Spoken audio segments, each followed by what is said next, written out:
ابن جوزی نے لکھا ہے سینکڑوں سال پہلے، آج کے کسی عالم کی بات بتاتا تو لوگ انکار کرتے، سینکڑوں سال کہتے ہیں بلخ میں قحط پڑ گیا، لوگ ہجرت کر کے سمرقند آ گئے، ایک سیدوں کا خاندان بھی آیا، ایک ایسی خاتون بھی آئی جس کے ساتھ 3 بیٹیاں تھی، بیٹا بھی کوئی نہیں، خاوند فوت ہو گیا، مسجد کے ساتھ مہمان خانے بنے ہوتے تھے، وہاں اس نے بچوں کو ٹھہرایا اور نکلی سمرقند میں کہ کوئی آدمی مل جائے اور اس سے کہوں کہ تھوڑی سی مدد ہو۔ وہ چلتی چلتی ایک سیٹھ کے پاس، رئیس کے پاس پہنچی۔ جن لوگوں کے پاس دولت آتی ہے نا، وہ کئی دفعہ سخت جملے کہنے لگتے ہیں جو اللہ کو پسند نہیں آتے۔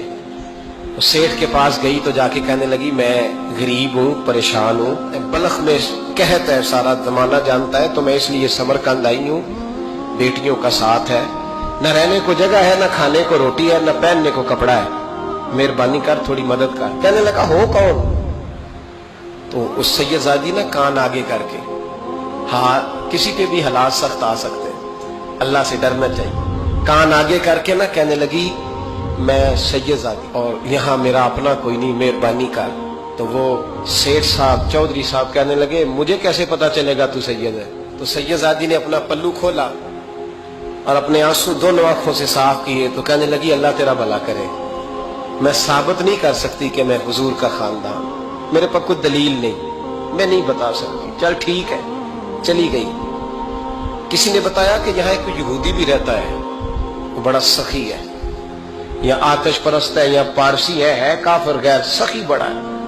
اس کے پاس گئی، بیٹھی رہی، لوگ بیٹھے تھے، جب چلے گئے تو قریب گئی، کہنے لگی مجبور ہوں، پریشان ہوں، غریب نہیں ہوں۔ کہنے لگا بی بی تجھے کبھی دیکھا نہیں، سمرقند کی اتنی آبادی نہیں، میں سارے شہر، تو کون ہے؟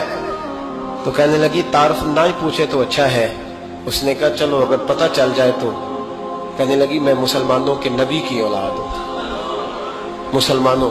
اس نے کہا پیغمبر خدا کی اولاد؟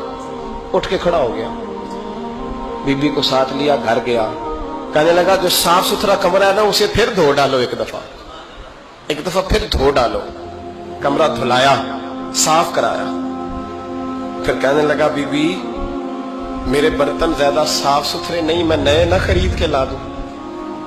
پھر نئے برتن لایا، پھر اپنے بچوں سے کہنے لگا اونچا نہ بھولنا کہ سیدہ فاطمہ کی شہزادیاں آئی، یہاں کوئی شخص اونچی بات نہ کرے۔ پھر کہنے لگا بی بی جو میرا بالکل طیب اور حلال رزق ہے نا، یہ اس میں سے لنگر ہے، لیکن چونکہ میں غیر مسلم ہوں، مجھے سلیقے نہیں آتے، جیسا تیسا بھی ہو نا اسے قبول کر لینا۔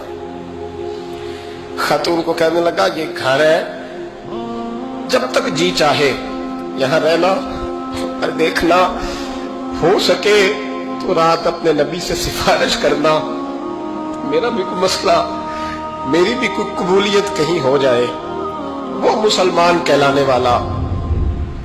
رات کو سویا، کہتے جنت سجی ہوئی ہے، لوگ جنت میں جا رہے ہیں، لائنیں لگی ہوئی ہیں، نبی پاک لوگوں کو جنت میں بھیج رہے ہیں، میں بھی دوڑ کے لائن میں لگ گیا، فرشتے نے میرا بازو پکڑا، کا پیچھے ہٹ، تو میں دوڑ کے حضور کی بارگاہ میں گیا، میں حضور سارے جنت میں جا رہے ہیں، یہ مجھے نہیں جانے دیتا۔ نبی پاک نے فرمایا تو کون ہے؟ کہ یا رسول اللہ میں مسلمان ہوں۔ کہتے حضور مجھ سے فرمانے لگے کوئی دلیل ہے تیرے پاس؟ دلیل ہے کوئی تیرے پاس؟ میں چپ کر گیا، فرمایا میری بیٹی تیرے دروازے پر آ ہی گئی تھی تو دلیلیں پوچھنے لگ گیا تھا؟ ہم جا دوڑ جا، سویرے آنکھ کھلی تو گلیوں میں ڈھونڈتا پھرتا ہے، تلاش کرتا پھرتا ہے، کونے کونے میں جاتا ہے وہ سادات کا گھرانہ کہاں گیا، ڈھونڈتے ڈھونڈتے اس غیر مسلم کے دروازے پہ جا کے پہچان لیا تو کہنے لگا خدا کا واسطہ جو تو نے نوکری کی ہے نا ان کی مجھ سے 11 گنا لے لے، یہ سادات کا گھر مجھے دے دے۔ تو کہنے لگا کل تو آتا تو شاید بات اور ہوتی، آج بات اور ہے۔ اس نے کہا مہربانی کر، کہا نہیں کل تو آتا تو معاملہ اور تھا، آج معاملہ آج اور ہے، رنگ بدل گیا ہے، حالات تبدیل ہو گئے ہیں، اب تو دیکھ داکھ کے آیا، جا دوڑ جا۔